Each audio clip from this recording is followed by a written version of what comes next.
Well, greetings, everyone. That was just a beautiful way to start our conversation tonight from the music of Shante Standing Rock, and we're going to hear more from him later. Love the harmony there. Put me in a good spot. David Kenoyer, I'm talking to you from Pierre, South Dakota. How the rest of the country might call it Pierre, but we call it Pierre in South Dakota. And I'm up here for a family event tomorrow. And normally I live in the Twin Cities, and I could have used that music on the drive today because I faced a fierce headwind most of the day. Wow, I think I used twice the normal amount of gasoline in the old pony today. Nice, pleasant, quiet drive though. Good weather. We are here to talk about the current state of COVID-19 in Indian country, and thank you for joining us on this Friday night. I was trying to think what, besides sports events back in the day, what else we did on Friday night. I could remember some of the TV shows on Saturday night that we grew up with, but Friday night's escaping me. So we're glad you're here with us. Lots of news with the pandemic. I think if you were paying attention to the news today, you heard that the federal government is getting very, very close to approving a booster shot, an additional dose of the COVID-19 vaccine for all adults. Uh, you might as well make an appointment if you can. I actually got my own booster this very week, and we can talk more about that later, but we're very close to approving a booster shot for all adults. The focus of tonight's discussion is also going to be about the emergency use authorization of the Pfizer vaccine for children ages 5 and older. So the Pfizer vaccine has been approved for children 5 and older. And as I understand it, the Moderna vaccine is not probably far behind, but has not yet been approved. But already shots are going in the arms of young people in Indian country and across the country. Uh, I have heard that 1 of every 10 children nationwide has been uh, received this dose. So lots of progress, but also lots of challenges. Coming here in South Dakota today, there weren't a lot of masks when I pulled over at stores and got gasoline and went into the Walmart here. Right, once you hit town, you got to go check out the Walmart. And at the Walmart here in Pierre, not a lot of masks on. So, despite the fact that even if you've had the vaccine, you can still pass on that virus to somebody else. Masks are the safe way to go, not just for yourself, but for people that you care about and vulnerable folks. So this is the We Can Do This Indian Country campaign, and we want to answer your questions tonight. And to do that, I want to bring in our first guest. She's a pediatrician from the Grand Ronde tribe of Oregon, and Allison Empey is also the chairwoman of the Native American Children's Committee for the American Association of Pediatrics. Dr. Empey, I know you've been swamped. It's so glad that you're here with us. And in my emails with you, I said, hey, why don't we have your sister on too? Because you and your sister Erica are both pediatricians, and that's pretty fantastic for your family to be able to have that. How are you doing tonight? And I'm assuming you're in the Grand Ronde or Portland area. Yeah, so nice to be here. Thank you so much for having me. Yes, I am in Portland tonight. Just got home from Grand Ronde Wednesday night, where I practice 1 day a week. So what I'm going to get right down to it. I really appreciate you taking a little time with us, and I know it's a Friday and you've been working probably a 60-hour week, and you're not going to have a lot of time with us tonight. But what has been the impact, as you understand it, of the COVID-19 on children as opposed to adults, right? Yeah, that is a great question. So I think number one, it's a common misconception that kids can't get sick. We have seen some kids get very sick from COVID-19. I think the numbers are around 8,000 children have been over 8,000 children have been hospitalized since COVID-19 started. Additionally, we unfortunately have seen some deaths that have happened. And we've also seen something called the multi system inflammatory response in children, or MISC. Which happens after a child has had COVID 19. And it's kind of an immune response. We've seen something like it similarly with something called Kawasaki disease, but it can cause inflammation throughout your body, including the heart, which can be really scary. And then additionally, I've seen some long haul or long COVID in some of my pediatric patients as well. And so I definitely think COVID-19 has impacted us in pediatrics. And I also think about all of the missed school that children have had when they become sick, and having to be out of school for those 10 days. And so I think that's also a major impact on our children. Dr. Allison, what are you seeing in terms of interest in the vaccine? I'm assuming you put some shots in arms in the last 10 days or so.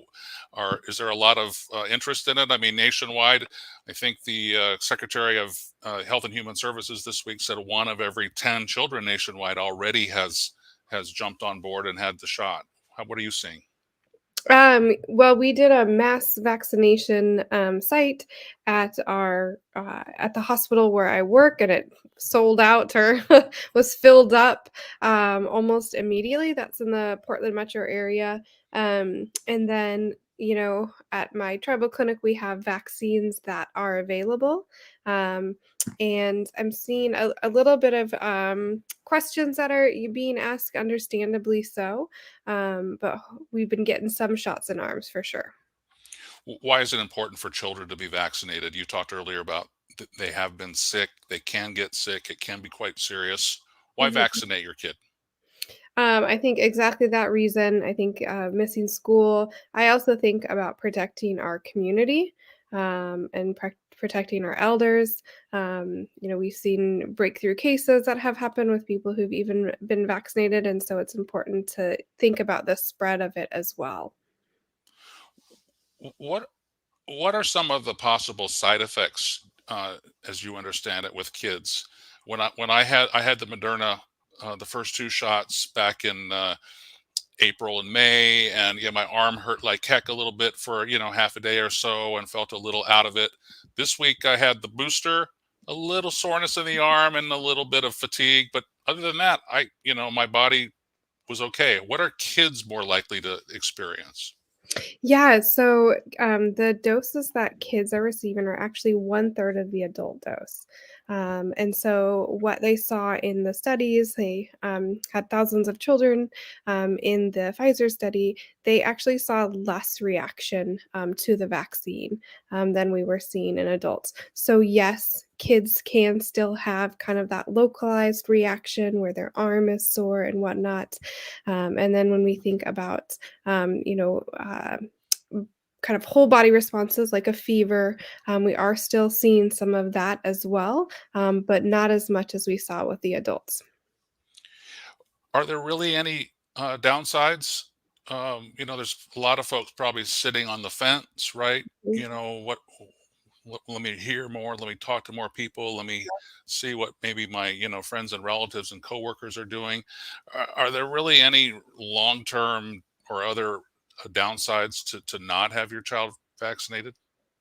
What we're finding is there aren't any, long-term, well, in the past year, we haven't seen any long-term um, kind of events from the COVID-19 vaccine that we gave in adults. And I would think, be worried more about kind of the long term effects that we're seeing from getting COVID itself, that long COVID or the MISC that we're seeing in children. What what about timing this vaccine with other childhood immunizations? Is there a reason to do it all at once, or are those separate issues? Because I know when you look at Mhm. if you look at the long list of what kids, measles, mumps, and rubella, et cetera, how does this compare to that list, and should they schedule it all? Well, luckily, a lot of the childhood vaccines are completed by 4 years of age. Um, so we're doing the 5 to 11 years old, but actually, they can receive routine childhood immunizations at the same time that they receive the COVID-19 shot. I got my flu shot in one arm and my COVID-19 booster in the other arm when I went in and did it. And so we are offering, if kids are due for multiple vaccine at once, we are offering, along with getting maybe your Tdap and HPV, let's also get a COVID-19 immunization with that too. What's the Tdap? Yeah. Oh, sorry. That one protects against tetanus, diphtheria, and pertussis or whooping cough. And I know HPV just because I met Naomi Lee in the last couple of years, and you probably know Naomi, who's worked on that vaccine with a human Mhm. papillomas virus. I know, forgive my No, Latin there. it's okay. Human And I pap have two daughters. I have two daughters who I believe have had that. Actually, it's for boys and girls now. But yes, the human papillomavirus, and we usually recommend that one, starting as early as 9 years of age. So that's hitting our So target population now. stepping back, I mean, what general questions are you getting the most these days? I mean, lots of people are still unvaccinated. Like 60 million people, I think, in the country are remaining to be vaccinated. I've got family members who aren't Mhm. vaccinated. Uh, I've got a fairly close relative who got sick from COVID and had to quarantine and had lost his smell and taste. Right. So, Uh, what are you hearing from people, and why are people not getting vaccinated, as best you can tell? some of the questions that I have heard have been, I think I already had, or I know I had COVID-19. Why do I still need to get vaccinated? And I, usually let them know that I still recommend vaccination, even if you've had COVID-19. Um, and the reason being is that we are not sure how long you have immunity after you have the virus, um, and there have been some studies that looked at antibodies after you had the COVID-19 vaccine, looking at people who had re- COVID before, and then people who'd never had COVID before. And they saw a boost even in people who'd had COVID before in their antibodies. And remembering that antibodies are what we look for after you've seen a vaccine to make sure that your body responded to the vaccine and is ready to fight that virus when it's exposed to it. How's how are you and your coworkers doing with this? I mean, when you read, right, when you read about this, I mean, we're all on Facebook, right, and there's memes out there, and there's stories about health providers kind of being exhausted. A lot of some hospitals, right, are turning away regular patients. A Facebook friend of mine whose family member had a pretty serious brain aneurysm, Mm, um, was in the hospital for weeks and then transferred to rehab, had a setback, in the hospital that she was at before couldn't take her back anymore because they didn't have a bed. So then she had to go to a different hospital across town that didn't know her case, right? So, and then we're reading about just fatigue, right? And kind of people quitting, you know, I've just had it, I'm done, right? What's it been like for you, and I mean, it's been a long time now, and it doesn't seem in some days that it's gotten much better, but maybe in your case that's not true. well, I'm gonna be honest with you. Please. um, it is hard right now to be a doctor. It's probably been some of the most trying times. I haven't been practicing that long, but in the short time that I have been practicing, it is, yeah, I think we're tired. A lot of us are tired. And, like I said earlier, we have seen some deaths in pediatrics, but not nearly as many as they have seen on the adult side. And I really feel for a lot of my adult colleagues who day in and day out are dealing with death. And it's just so much more than we've ever had to deal with in grief. I think it really has affected us for sure. And so I know that I feel lucky because I have family members that I can talk to. Like you mentioned, my my sister is a doctor, and talking to other colleagues about patients that we've lost, and for a lot of doctors, it's not just patients; it's people in your community that you care for, and so um, yeah, it's been tough. Thank you, doctor. And we're just very grateful for your time tonight. When you Google native pediatricians, there aren't too many that pop up, and so you're very precious to not only your tribe there in Grand Ron, but to all of us. So thank you for your dedication, and thank you for your time tonight. You talked about this immunity that kicks in after you've had COVID, Mhm. um, and we don't know how long that lasts. Mhm. Um, and there's some people that I've heard that are just waiting for the vaccine because they figure, or not to get the vaccine because they figure, oh, if they get sick, then they'd rather have that kind of immunity rather than this the vaccine in their bodies. What do you say to folks that are thinking it's better to wait for that rather than just get it now and have this protection immediately?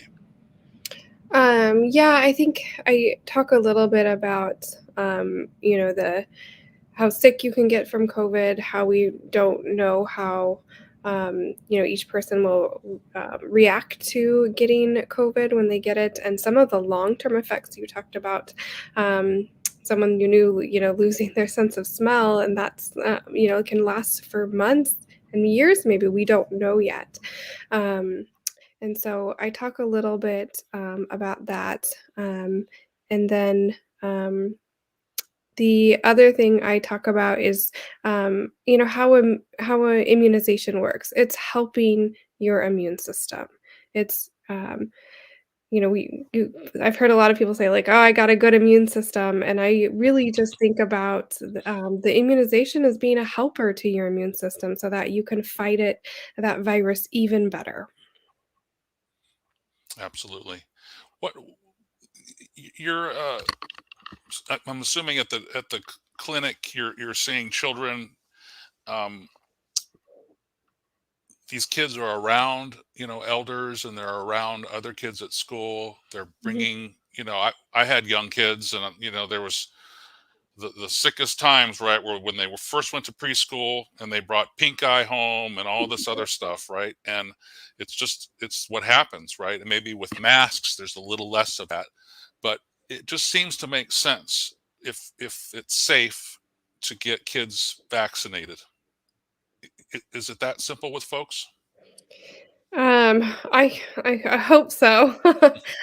Because, that's how I see it too, is helping protect, our community, protecting our elders, caring about other people, and caring about, there's still kids who can't get immunized right now. If you're less than 4 years old, you can't get immunized, babies.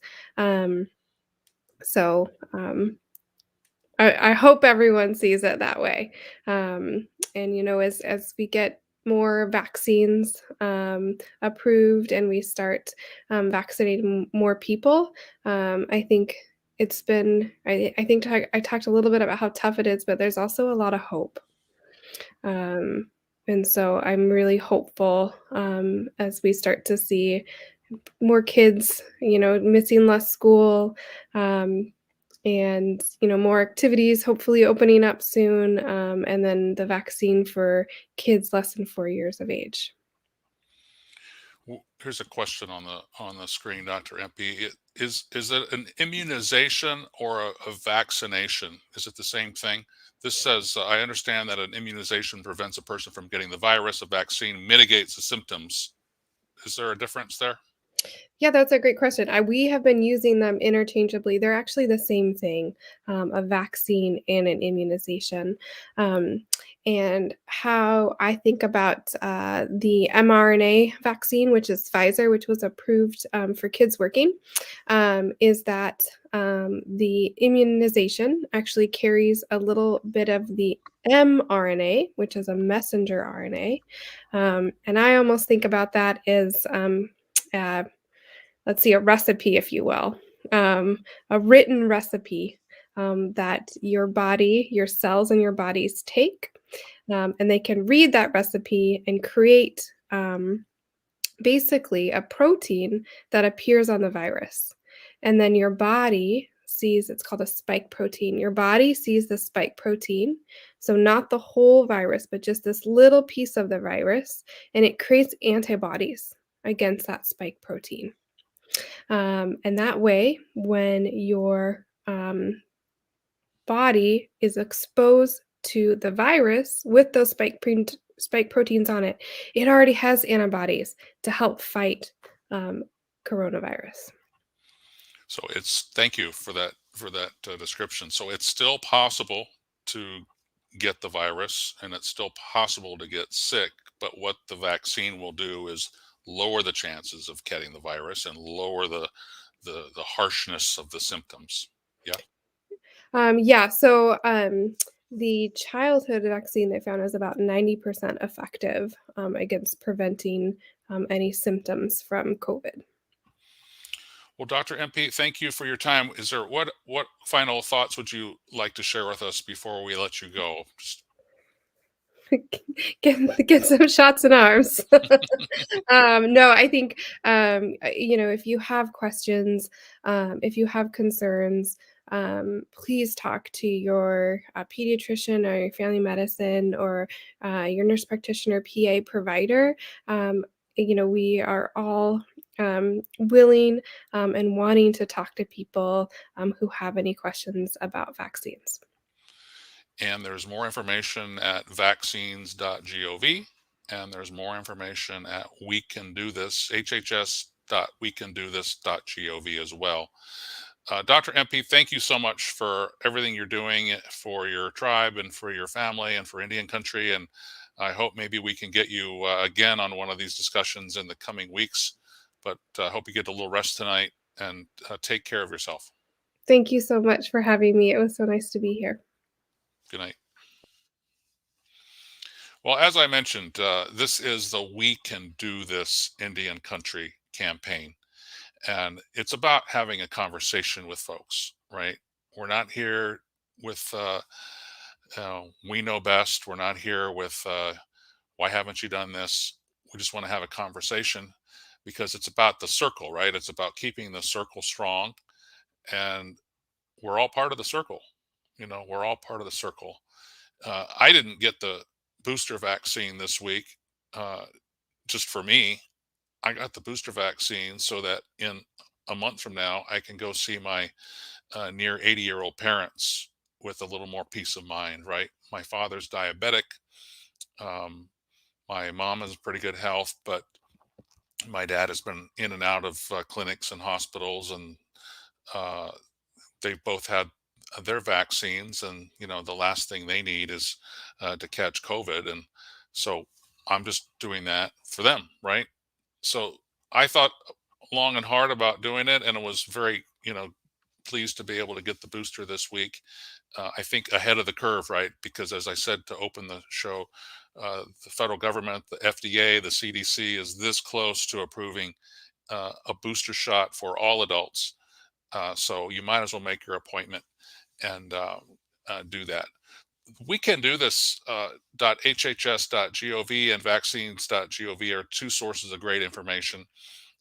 This campaign is from the Department of Health and Human Services with partners such as the Indian Health Service, which has already gotten vaccines to thousands of children as we speak.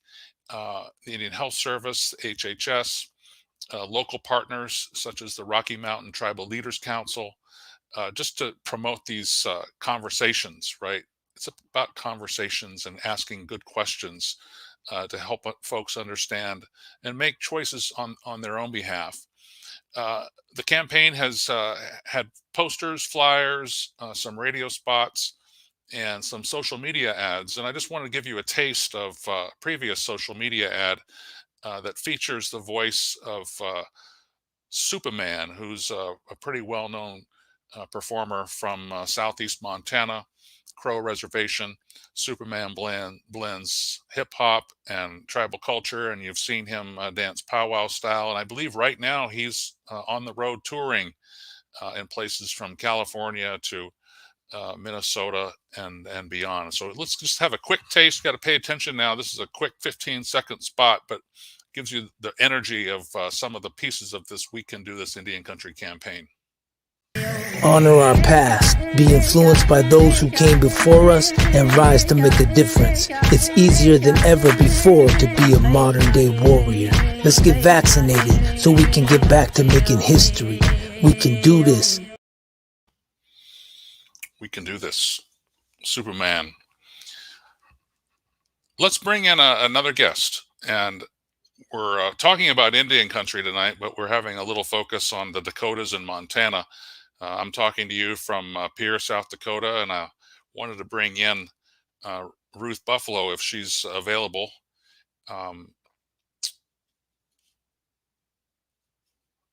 I'm not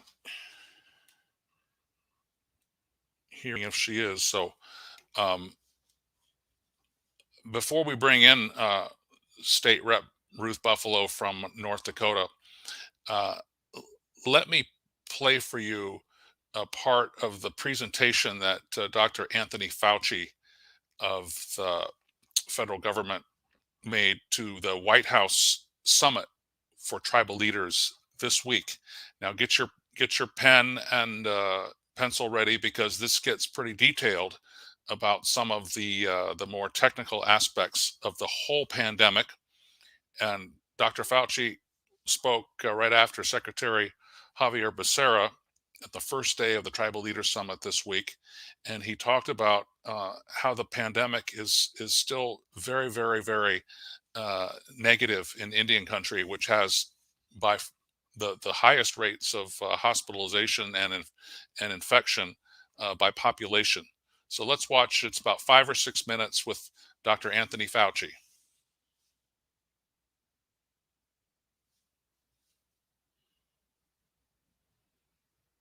As you can see from this slide, the United States has been very severely hit by this historic pandemic, making this the worst outbreak of a respiratory illness that we've experienced in well over 100 years. This is a slide showing the various surges that we've experienced since the winter of 2020, 2019, 2020. I want you to focus on the right-hand part of the slide, where you see where we have peaked from the summer surge and have coming down. However, over the last few weeks, we're seeing a plateauing of cases at around 70,000 per day, an unacceptably high level, and I will get back to that in a moment when we talk about boosters. For those who get symptoms, and about 30 to 40% of people get no symptoms, but for those who do, about 80% are mild to moderate, and about 15 to 20% are severe to critical, leading to a variable case fatality rate of anywhere from 2 or so percent up to close to 20% in people who require ventilatory assistance. Among the individuals who do get severe illness, they are very heavily weighted towards the adults, mostly elderly individuals, and people at any age with certain underlying medical conditions. Because those who get severe disease and have a strong propensity to that, it is almost always related to the underlying medical conditions that they have. They're listed on their slide, but prominent among these is obesity, diabetes, hypertension, chronic lung, and cardiovascular disease. Unfortunately, these are conditions that are much more prevalent among the tribal nations as opposed to the general population. Now, for those who get manifestations of severe disease, it's a wide spectrum, dominated by the acute respiratory distress syndrome, but also there are neurological, cardiovascular, and kidney involvement, as well as a hyperinflammatory and hypercoagulable state, leading to multiple organ system dysfunctions. Look at that top red bar. American Indians and Alaskan Natives clearly dominate that picture, even more so per 100,000 population than African Americans, Hispanics, and Asians, and certainly Caucasian populations. Again, a double jeopardy of vulnerability. There are therapeutic interventions that can prevent you from going to the hospital. One is to target the virus. The other is to moderate the host response. For example, when someone has an aberrant inflammatory response and we treat them with common steroids like dexamethasone. But to target the virus, we have one FDA-approved IV drug called remdesivir, other antivirals, particularly oral ones, that are now being tested, and a whole group of monoclonal antibodies. If you need monoclonal antibodies, there's a Combat COVID Antibody Call Center, which you can get merely by calling this number or going online. And these are the list of the 3 vaccine platforms, the 6 companies, and their status. As you know, we now have one vaccine, the Pfizer-BioNTech, getting full approval, and two of them, Moderna and J&J, getting an EUA. What is the status of vaccines for children? We now have EUAs, or emergency use authorization, for Pfizer from adolescents 12 to 17. Again, we have an EUA for children 5 to 11, very recently given. And now we have other approaches towards getting enough data to see if we can even vaccinate younger individuals. The results are really impressive. If you compare a vaccinated person with an unvaccinated person, in the era of Delta, you diminish by 5-fold at least the likelihood of being infected, and now recent data by 10 to 15-fold the diminution in the risk of hospitalization and deaths. These vaccines are safe. 7.3 billion doses have been administered globally, and over 435 million doses in the United States. However, there's a challenge now, and the challenge is the Delta variant that has a much greater transmissibility than the Alpha variant that we were dealing with several months ago. This brings up the issue of a booster shot. The red bar is the rate of confirmed infection per 100,000 in those who were not boosted. The blue bar is the rate of infection per 100,000 in those who were boosted. When you look at the unvaccinated in red, that's the infection per 100,000 of severe disease in individuals 60 or over. The blue is if you've gotten 2 doses, but look how low the boost gets you. The message I'm getting to you is that boosters will soon very likely be available for everyone. And I encourage the tribal nations, particularly those who've done so well, as the Secretary mentioned, in getting people vaccinated in their primary vaccination. When the boosters become available, get them. We are in a race with a formidable virus. We have the tools, highly effective, safe tools. If we apply them, both with primarily getting vaccinated and with boosters, we unquestionably will win this race against this formidable opponent. Dr. Anthony Fauci speaking at the all-virtual Tribal Leaders Summit this week. And let me bring in now State Representative from the state of North Dakota, Ruth Buffalo, member of the MHA Nation. Ruth, I'm down here in Pierre, and you're often in Bismarck doing business. And thank you for all the work you do on behalf of your constituents, and thank you for taking time to join us tonight. Are you from the Fargo area? Are you home, or where are you sitting tonight? I'm proudly representing District 27, but we are in Minnesota. My daughter is playing junior college basketball and has a game in the cities tomorrow. So my family and I, including my mom, who surprised us today from Mandaree, is with us. So we're at St. Cloud actually right now. Oh, we could have done a house swap. I left town to come to. There's a memorial for a family friend tomorrow up in Cheyenne River, and I drove over to Pierre today, and oh my gosh, I just drove, and it was so windy today. It took me forever. And but thank you for joining us, Representative Buffalo. What's the status of COVID-19 in your community right now as we speak? Well, being a citizen of the Mandan, Hidatsa, and Nurkara Nation, and originally from Mandaree, I was visiting with Kathy Eagle earlier today, and she's the CEO of the Elbow Woods Memorial Health Center, and she was sharing a little bit about what's happening on the ground in Fort Berthold. And what she has shared with us is that right now COVID is very well alive and well. It's actually worse than the first surge. A lot of the age group is that they're worried about right now is the 20 to 30-year-olds who aren't yet vaccinated.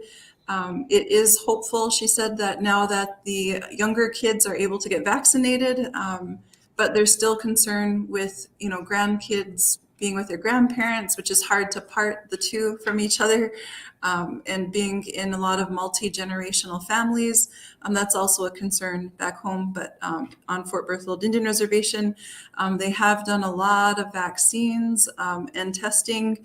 I know one time when I was going back to Mandaree this past fall, they had checkpoints as you entered in. You gave your name and your purpose and who you were going to visit. So I thought that was really good to see. Cheyenne River really led the way early on in the pandemic in protecting their borders. And so Fargo, being the largest populated town in North Dakota, we are still seeing an increase with COVID infections, and also hospitals are being strained. And so it is still concerning. November 19th in 2021, and we're still seeing an increase in COVID infections. Myself, I just recently received my booster last Saturday. Our 7-year-old twins also received their first dose of the COVID vaccine. And then we also received our flu shots on top of that. So that's kind of a little bit what's happening in our household, and then locally, and also a little bit about what's happening at MHA Nation. How did your 7-year-olds do with the needle? They did really good. There was about 800 people that went through the clinic that day. And so we were able to leave and come back and bring our college freshman with us, to make sure she got her flu shot. But the twins didn't miss a beat at all. Myself, I was probably the only one in our household that got a little wiped out from the booster, but I'm fine. Yeah, it's kind of how I felt too, but I'm a poor, pitiful Indian male, so you're not surprised by that. Be careful there in Minnesota. For some reason, Minnesota is one of the hot spots, and that's normally where I call home, and that's where our media partner for the We Can Do This Indian Country campaign, Native Roots Radio, is based. So mask up and be careful. Normally, folks are careful there, so I'm not quite sure what's different this time. But avoiding crowds, right? I don't know. Some of these basketball games, be careful. Right. Yeah, we'll definitely be, wearing masks, and we have my mom with us, who is an elder and has underlying health conditions too. So it's always an added level of anxiety in wanting to protect our, the kids as grandma, my mom. We lost my mom's only living my mom's only living sister, my auntie Hope, last December, early December. So it's definitely still very just a heightened level of anxiety that we have when we go into public spaces, knowing that, we want to make sure we're protecting Grandma Maxine. So. Yes. And it's such a small world. When you mentioned visiting, was with Kathy Eagle. Was that her name? Yeah. Just flashed. I remember Ryan Eagle. I don't know if they're related or not, but Ryan was, I think, student of the year at the tribal college one year, way back when. Okay. And yeah. And I remember that from another project I was working on. And it's such a small world. This memorial I'm going to tomorrow is, part of the Fredericks family. I don't know if you know Michelle Fredericks and those folks, but so it's a small world we have here in Indian country. Now back to your putting your political hat on, right? It seems so funny. You mentioned this surge, Kathy Eagle telling you at the hospital there at MHA, it's just as bad as it was, last time. Right. And now we just heard Dr. Anthony Fauci talk about these tools, right? We know what we can be doing, right?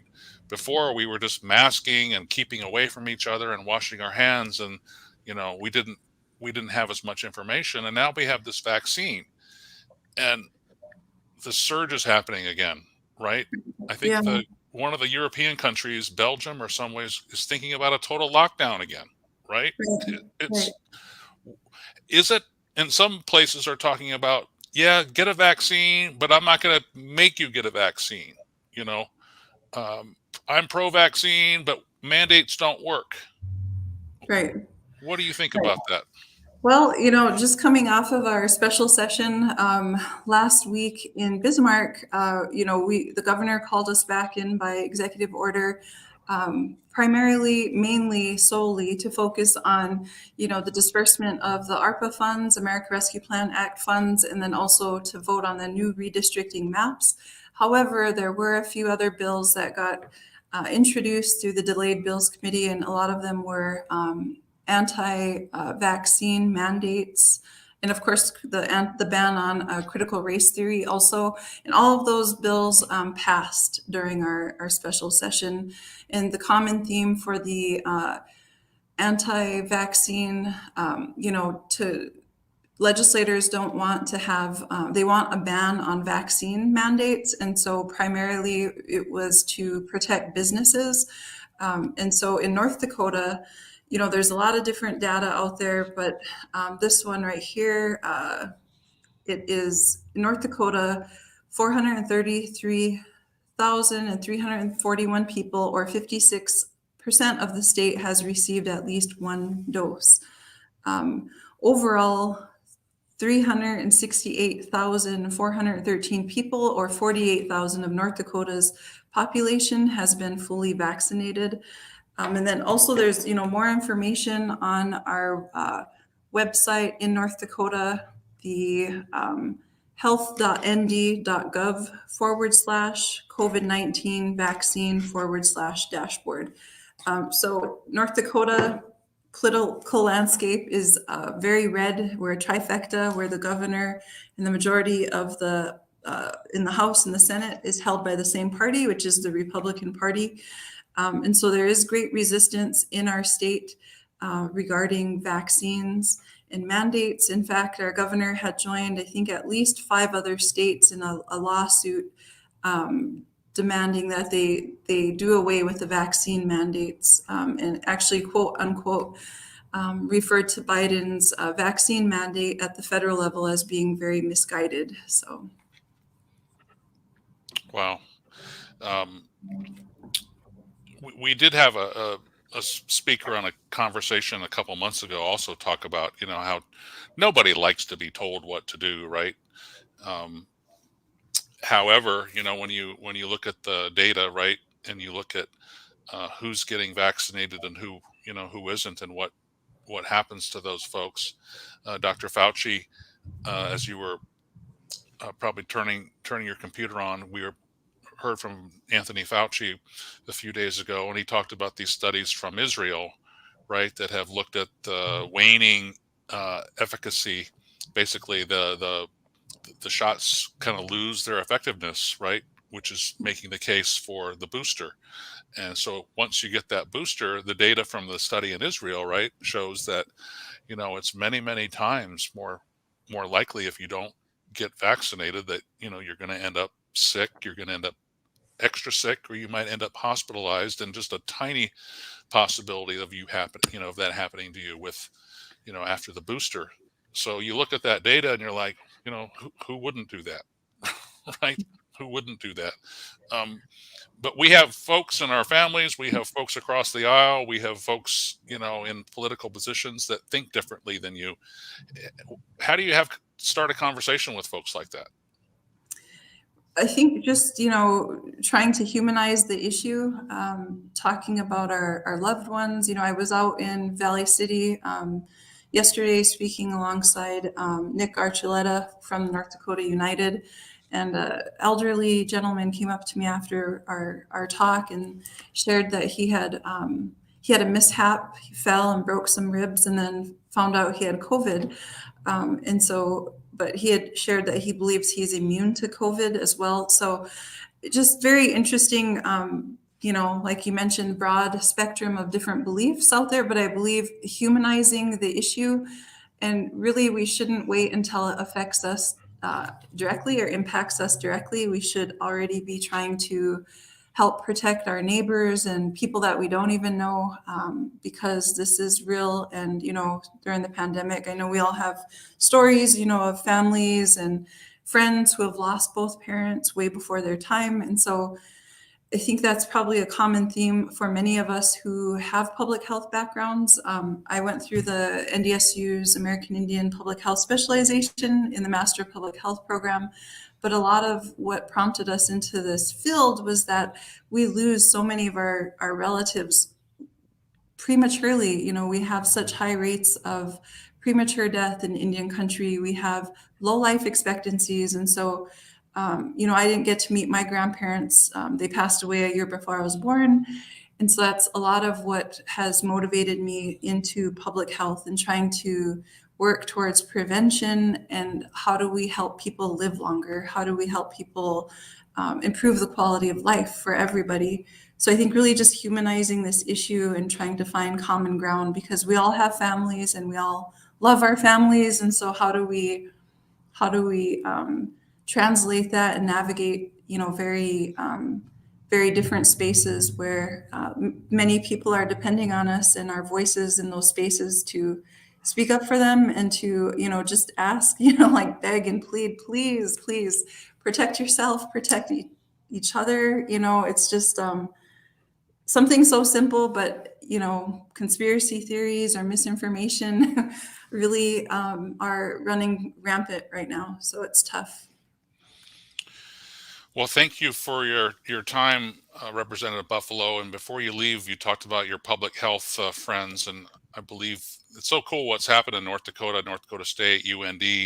Lots of Native Americans have gone through public health and other, natives into medicine and all sorts of programs up there. And I believe Tasha Peltier. Let's bring Tasha on. I think you two have, who knows where you two have conspired in your past or current lives. How do you know each? How do you know Tasha, Ruth? Through Master of Public Health program. I believe she was probably, started a year before I did. I transferred in from KU Med Center. And so, yeah, that's where I met her, I think, through the MPH program. Well, nice. Yep. Kay, you were down in Kansas, huh? Yeah, yep. My husband's from Kansas. So, Tasha, you want to do a quick introduction or say something to Ruth before we lose her to the basketball tip-off tonight? No, good to see you. Good luck to your son and his team, and keep up the great work. Thank you. Yep, it's our daughter. She's playing junior college. So. Oh my goodness. Yeah. Good luck. Thank you. Good to see you. You too. Good night. Thanks, Representative Buffalo. Yep. Thank you, Mazagadadz. Well, Tasha Peltier is from the Standing Rock Sioux tribe. She's Hunkpapa Lakota, and you heard a little bit about her interest in public health, wife and mother, and she's the co-executive director of the Minnewachuny Health Circle, a nonprofit on Standing Rock that is working on public health and probably from a more holistic, people-centered perspective too. You've worked for the tribe as a COVID-19 contact tracer, and you've been pretty involved with the pandemic. So it's awesome to have you and your perspectives here, Tasha. Would you like just to say any more about yourself? No, I think you pretty much summed it up. I, wear a lot of different hats, especially, after receiving my education in public health. It really kind of expanded the horizons for me. And, when the pandemic hit, that definitely, I felt like that's where I needed to step up and really help in my community. And so that's how I ended up working with the COVID team and helping to kind of build the capacity locally there. How was that experience, and has it waned a little bit? I mean, it definitely felt like, right, this fighting the unknown, this alien that sort of dropped in, us against the universe. And now after, more than a year, we talked earlier with Dr. Allison Empey from the Oregon, the Grand Ronde tribes, and just a lot of fatigue, right? But what's going on there with some of the people that you've worked with at Standing Rock and fighting this pandemic into year 2 and 3? Yeah, I definitely think we've come a long way. I'm not serving in that role anymore, but I know one of the things that was really evident was that we didn't have the capacity to handle something like this locally. I think across the nation we saw that, but just locally we didn't have the infrastructure to, to monitor the data, to do some of the things that we needed to do to monitor an infectious disease. And so now we're seeing, I'd say a year later, I think they really have things. A lot of processes in place and they're able to respond more rapidly. So we're still seeing cases locally. Of course, the pandemic is still here. We definitely the rates are a lot lower than they were at the same time last year. I think one of the challenges that we've seen in our communities of Standing Rock is our low vaccination rates. We are sitting right about 30, prior to the approval of the pediatric doses, we were sitting right about 30%. And I think, there's various reasons why that number is so low. There are still quite a lot of people that are on the fence that, just aren't really, they're saying, I'll be careful. I'm going to wear my mask. I'm going to, do all the things that I need to do to protect myself. They just don't trust to take the vaccine. And so I know that locally there's been a lot of education that has gone out by, healthcare providers, the local IHS, tribal health, CHRs. A lot of people have been working really hard to educate the community on the importance of getting vaccinated. We've, our nonprofit locally too, just kind of tried to hold some conversations, find some local champions, pull in the youth, try to get their perspective of what are their, what are you, what are you afraid of? What are the things that you're hearing? What's making you not want to get the vaccine? So just a lot of really good things happening, but we didn't see the needle move a whole lot on that. I do know there have been some successful efforts in some of the entities across the reservation. For example, the schools gave incentives, which I think is necessary in times like this. I know I heard you talk a little bit about mandates and, whether those kinds of things are necessary. But on the flip side of that, I think incentives are another public health modality, I guess, or method to help people make the right choice. And so we've seen that work locally in our casinos, our schools. So we know that I don't know exactly what the rates are, but I believe the casino, that brought it up to over 70%. So they had 70% of their employees vaccinated after giving an incentive. So I think hopefully we see some of those efforts improve those rates within our communities. And what are we talking, like a gift card type incentive or?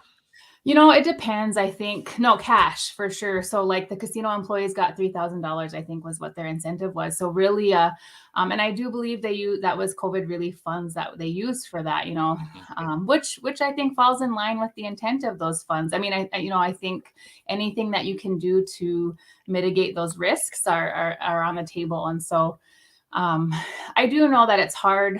You hear sometimes local leadership will put a lot of emphasis on individual choice.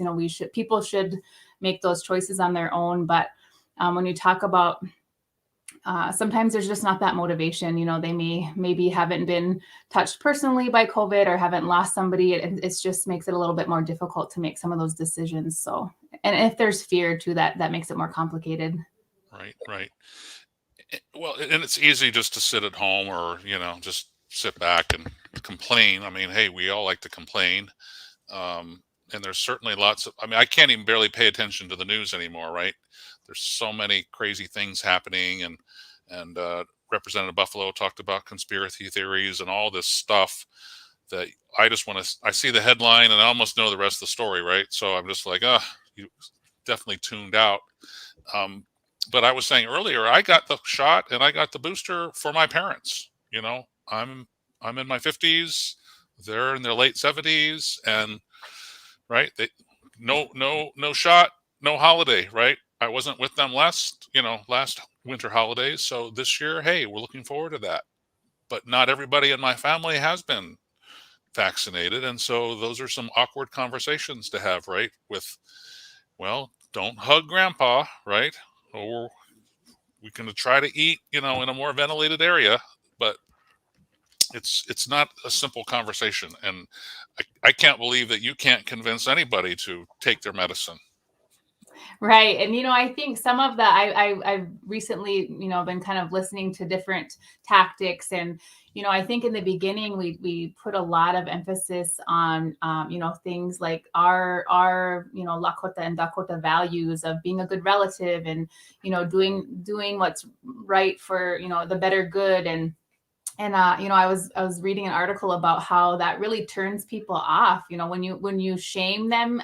I think our people use shame a lot, into keeping order and keeping, helping people to act right. But I was reading an article about, that's not as effective in trying to help people to change their mind, when you shame them. And so that was a little bit of a shift for me, because I think traditionally that's how we did convince people of things. But yeah, I was reading, that really motivational interviewing and asking them, kind of prodding into what is going on in their mind. What are they thinking? What are they afraid of? So those are different conversations I've had to have with people too, just to learn more about what they are thinking. That takes time, right? If you're a nurse, or if you're somebody at a hospital, you don't have 20 minutes to have a conversation like that with people, do you? Right. Exactly. I really appreciated you talking us through these different ideas in the community with youth, and what about Dr. Empey talked about having this clinic with 100+ people that showed up. Are they bringing, you think, the vaccines to the schools for the kids, or or do you have to go to the clinic at Standing Rock to get the vaccine? How is the access changed at all a little bit? No, I think one thing that's really great is that the public health nurses are going to the people. So we're seeing that with the pediatric doses. They are going out to the schools, much like has been mentioned already, is they're going to give them an opportunity to get their COVID vaccine, but also catch them up on all of those shots that they may have missed out on through the pandemic, or, with decreased access to the clinics. I think a lot of our kids are falling behind on some of those other shots that they need to have. So they are going out into the schools, which I think is the most effective way. We're a very large reservation. I think our reservation spans about 2.3 million acres. And so when you talk about and we have one facility on the North Dakota side and one facility on the South Dakota side of our reservation. And so sometimes that's difficult for people. It may be 30 miles and that could just as well be 600 miles for some people. And so it's really important for them to meet them where they're at. And that's really what the local facilities have been doing. So I'm really thankful for that, because that just will encourage and help them to be successful in their efforts too. Well, while I still have you here, Tasha, just because this is exactly the type of work that you do too, I'm curious about your reaction to this. But let me ask our partners behind the scenes at Native Roots Radio if they have possibly one of those radio spots queued up that really is about having conversations with folks that have aired in the past few months, but a part of this We Can Do This Indian Country campaign, people at home having conversations about the pandemic, about the vaccine. Let me see what we might be able to play and get your reaction to it, Tasha. Hold on a second. I love making and sharing things I cook with my family. Before the COVID-19 pandemic, my grandkids used to come over every Sunday for dinner, but now it's just Grandpa and me. Vaccines are here and can help protect us from the virus. I plan to get the COVID-19 vaccine, not just for myself, but for my family, and to be able to share what we love with each other again. We can do this. Learn more at cdc.gov/coronavirus. Brought to you by the U.S. Department of Health and Human Services. Well, that was just a taste of some of the creative spots that G&G Advertising has put together, a part of this campaign, We Can Do This Indian Country. It sure helps to have authentic voices, right? No matter exactly what they're talking about, Tasha, right? Right. And I think the other important thing in that clip is, highlighting the importance of the things that are important to us, right? That intergenerational relationships, those kind of interactions that we treasure, right? We we love sharing meals with our, elders or our parents, or we love having opportunities to sit and visit with them. And that was one of the things that I think was most devastating for families, our Native families during that time, as we weren't able to do that like we, typically would. And so I think that was a great piece. Well, thank you for listening to it. What's your understanding of this? I mean, when you go to our communities, for the most part, right? It's children, right, and a bunch of teenagers, and a third or more of the population younger than 21. Lots of kids on Standing Rock. What's the situation in terms of getting the vaccine pretty much to everybody in school, right? The Pfizer vaccine, anyways. What's happening there around that you understand? It's so new. It's been so new since it's been rolled out. I don't know what the rates are right now. I think the overall rates, it hasn't really changed the number. I think prior to the pediatric approval, it was right at like 30 some percent. I think it went maybe up by 3%, but it's so hard to judge what the actual uptake of the pediatric doses are. I know one thing that we did see is that when we were looking at the data of who was not getting vaccinated, it was a lot of our young people. So the 18 to 25-year range, they were the ones that were a little bit more resistant to getting vaccinated. And so the elders that are more at risk, they're taking their taking it seriously, because they're at, of course, at higher risk of developing complications. And so our young people just really are having a tough time seeing the role that they play in preventing additional, hospitalizations and deaths. So I'm hoping that with our younger school age kids, I'm hoping that we see a larger uptake in that age group. I know myself as a parent, we were excited. I was uncomfortable for a long time, that for the fact that myself, my husband, our older 2 children were vaccinated, and we have a 9-year-old that was not yet vaccinated. And so now that he has the opportunity to be vaccinated, I just feel a little bit more relieved. I think that we've heard a lot of conversations about, well, kids don't get as sick, or, but I know Dr. Empey talked about some of the things that I was concerned about, some of the long haulers, or the long-term effects that maybe we don't even know about yet, of kids getting after they get COVID. And so, and then not only that is that I know, our kids, we've always known they carry germs, right? They get, if they get sick, they share everything. They, lick things they're not supposed to. Their fingers are in their mouth. And so it's really easy for them to kind of carry those things and spread them to other people. And so, that was also a worry of ours, is, that he, goes to school. And so, we worried about him, possibly transferring it to somebody else if he did get it. So now that he has had his first dose, he was really excited too. I think that was one of the more impressive things, is that he just couldn't wait to get it. He doesn't like getting shots just like everybody else, but he just really was excited to step up and do his part. And so I thought that was really exciting for us as parents to see him doing that. So what is he, a 4th grader? Yes. The golden years, right? Right. Cute. So cute. He didn't, and it was kind of funny because so he got it, and then my husband got his booster the same day, and my husband was laid out, and he just, our 4th grader bounced up and went to school the next day and didn't even skip a beat. So it's just kind of funny. He must have got your side of the family, huh? Yeah. The kid. Yeah, I was just kind of tired, but the shot itself hurt more this time for some reason. I said, God, is that a number 2 pencil going in there? But who knows? Sometimes it's the user technique too, of how they give the shot too and where they give it. Oh yeah, I'm gonna go back and talk to her. Well, Tasha Peltier, thank you so much for everything you do. Tell us more about your nonprofit, Mini-Wauchoni Health Circle. How long has it been around? And it sounds like, you sound like you've been in business forever, but it's not been that long, probably.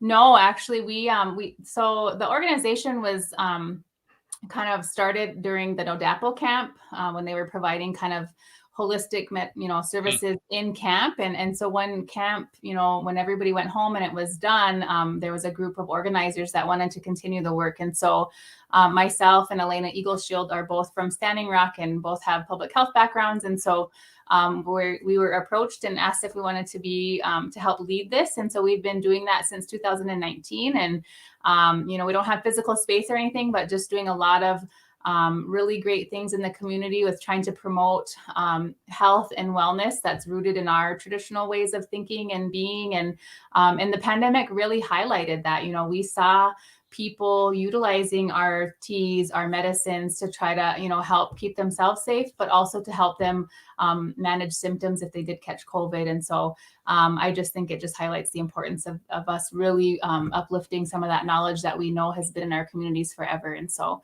yeah, that's a lot of the work that we do. And I'm excited to be here today, and thanks for having me. Well, and it's so cool. I mean, you talked without even any prompting, just about how comprehensive and how um, multiple. Right? There's not a silver bullet. Right? There's not a magic wand. It needs to be multiple things and coming from every direction and at untraditional times or unconventional times. Right? You could just be visiting with someone, at their running car outside the store, and who knows what that conversation could turn into. Right? Exactly. Well, thank you for all your time on a Friday night. What's happening now with you and your family? Are they making it's kind of late for dinner? Do they cook for you? We actually are having a strategic planning session for our organization. So we have a house full of people, and they have dinner waiting for me. So Leave it to Indian women working on a Friday night strategic planning. yeah. Thank you so much for your time. Thanks, guys. Have a good night. Tasha Peltier, Minnewachuny Health Circle, Standing Rock Nation. Very interesting, and so many of our communities have lots of innovators like that. And she said they don't even have an office, right? But they can still make it happen, right? Always don't have to have four walls to do some really, really interesting stuff. It sure helps to have a good, safe, comfortable space. But if not, you do what you can. I want to ask Native Roots Radio if they happen to have another radio spot that we could queue up here and just get another taste of the We Can Do This Indian Country campaign. Native Roots Radio is our media partner behind the scenes. G&G Advertising is the creative force around the Indian Country ads, which you can find on the wecandothis.hhs.gov website, and you scroll through that and you can click on some of the Indian Country ads, including, I believe, that Superman spot we heard earlier. But do we have another radio spot that we can hear before we go to our next speaker? For us, the circle is everything. Our ancestors survived by sticking together. Today, life is a bit easier, but our challenges are not. COVID-19, a disease that has hit our communities hard. Now, more than ever, we need to stick together and keep the circle strong. We need everyone, young and old, women, men, rural and urban. The circle calls on us to care for and encourage others. You not only have the voice to share your knowledge that vaccines are safe and effective, but the ability to help your family and your community members. It might be as simple as helping them to make the appointment or giving them a ride. It's our time to complete the circle. We can do this. Go to vaccines.gov to find vaccines near you. Paid for by the U.S. Department of Health and Human Services. Thanks, Native Roots Radio. That was perfect. Something about the voices, right? Just takes you there, takes you there. Not all of us live, surrounded by our people and our culture and our family, right? So it's always nice to be able to podcast something or check this out that looks right. I was in the car today driving across South Dakota from the Twin Cities, and I had the radio off for the most part, just kind of looking around, not much of anything. It was a cloudy day, very windy day, but something about those voices and the drum and the way we led this show off with some beautiful, beautiful music. I'd not quite heard that sort of harmony before with male voices. And let's bring in our next speaker, Chante Standing Rock. Tell us about that music that we led the show off with that you probably just did on your phone, huh?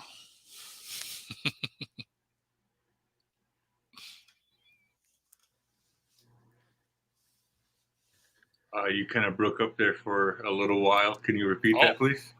yeah. What's your style? What's your style of music? It sounds, I mean, it was very, very, it was kind of ethereal, right? It's definitely native. There's no doubt that it's native, but that harmony is something you don't hear every day. And I'm guessing that the technology, I don't know if those voices were all your voices, but I'm just curious, how do you do what you do with your laptop or whatever your tools are? Yeah.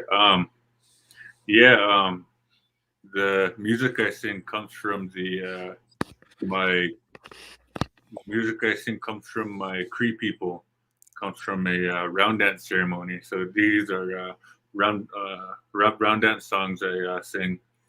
As a young kid, I just was very fond of the way of the ceremony. I was so attracted by the song and the drum. Then somewhere along the way, I got a hold of a recorder. I started recording myself, and I started to overdub and all that.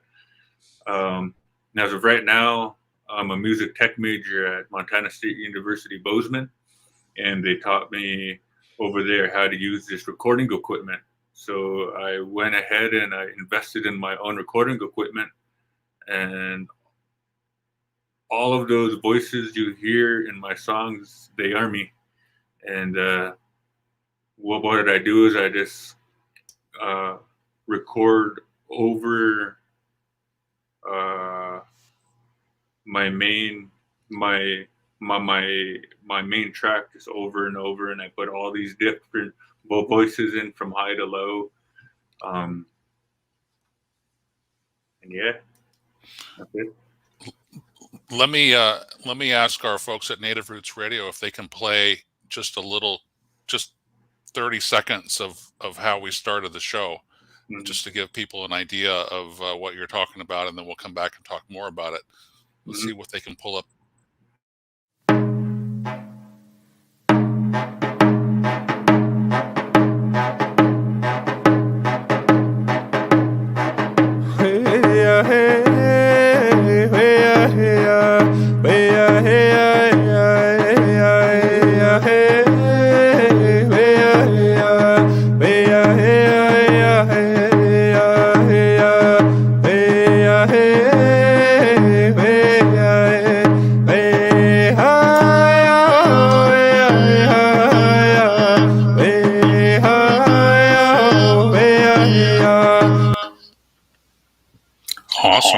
Awesome.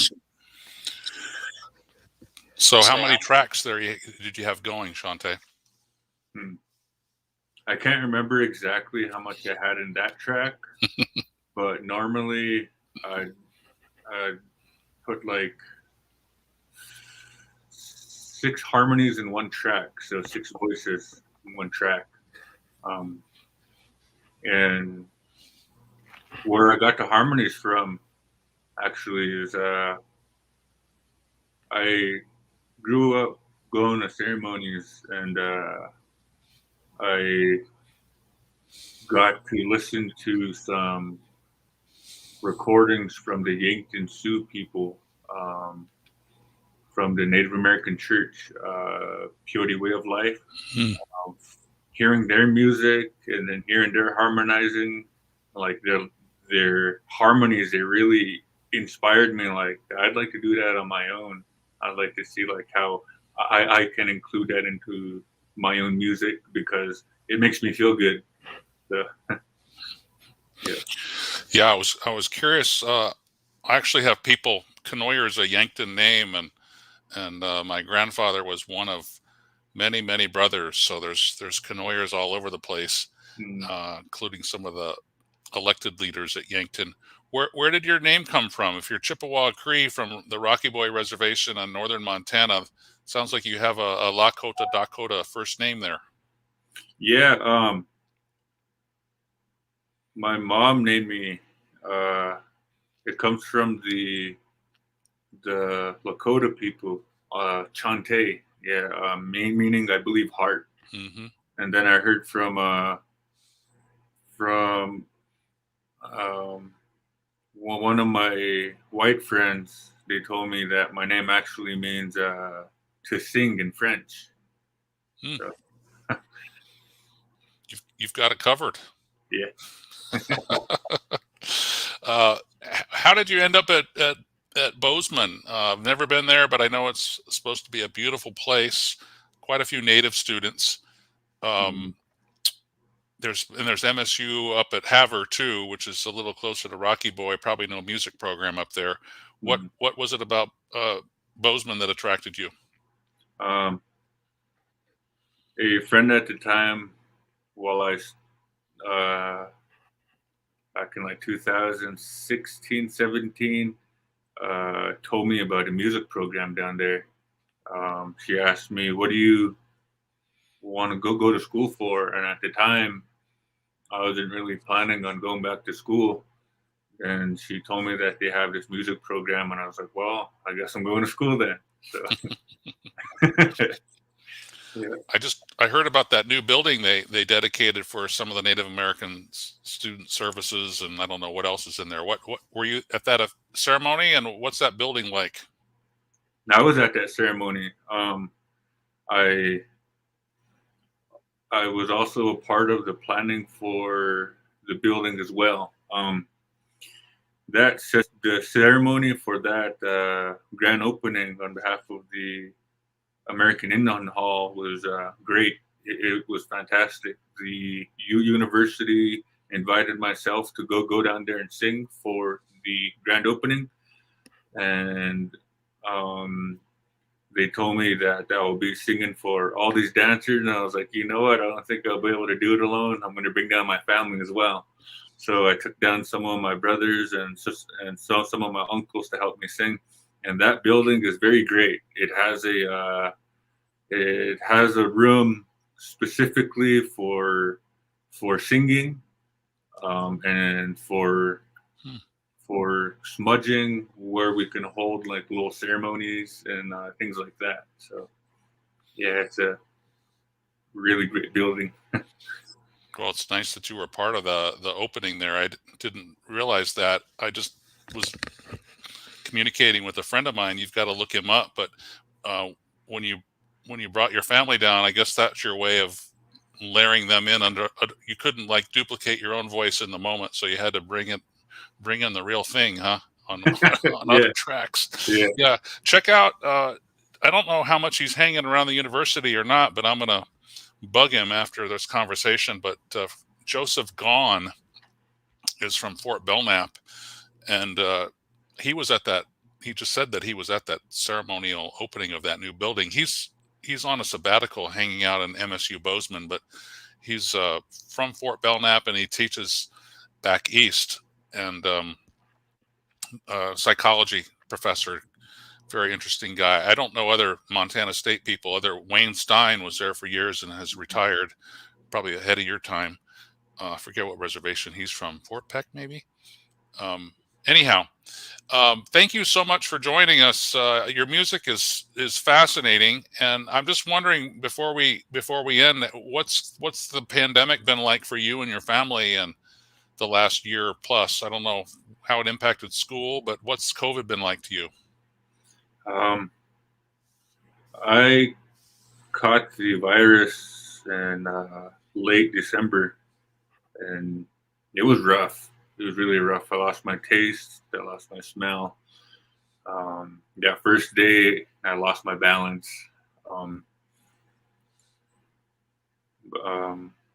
As for my family, we have been keeping as safe as we can. Not a lot of my family members have caught the virus.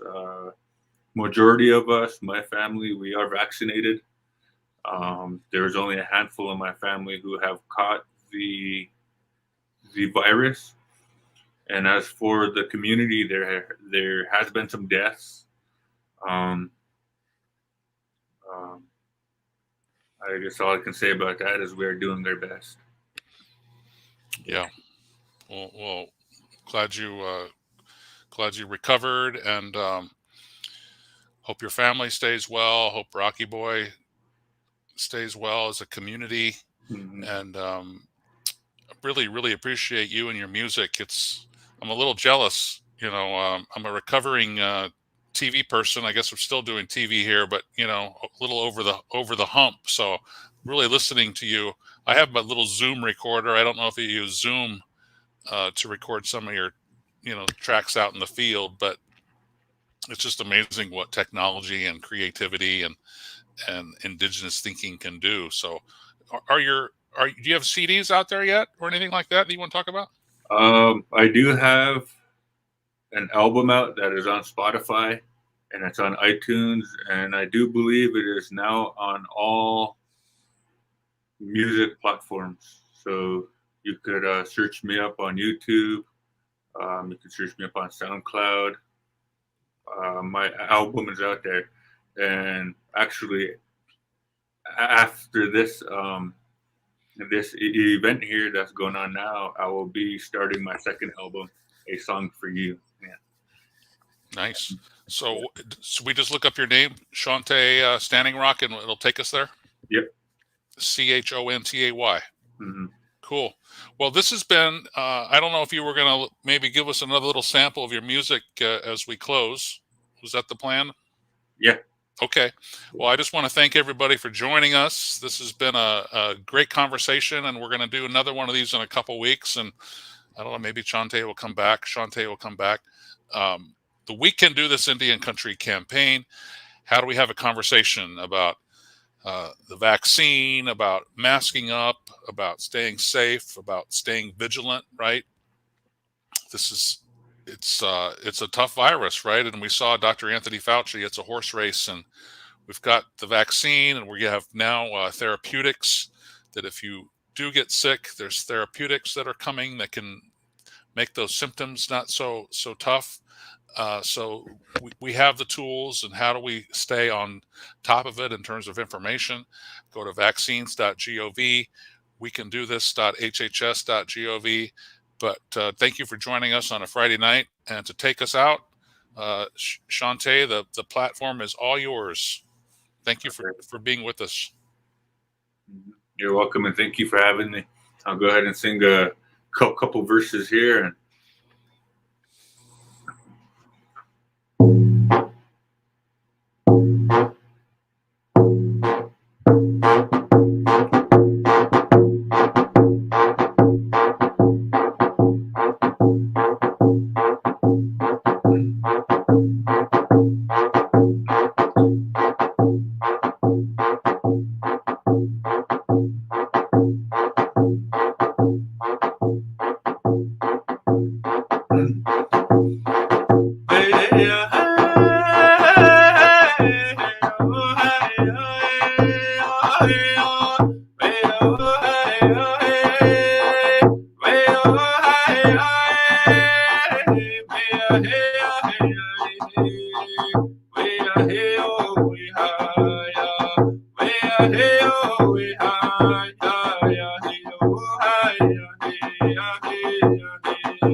hey, oh,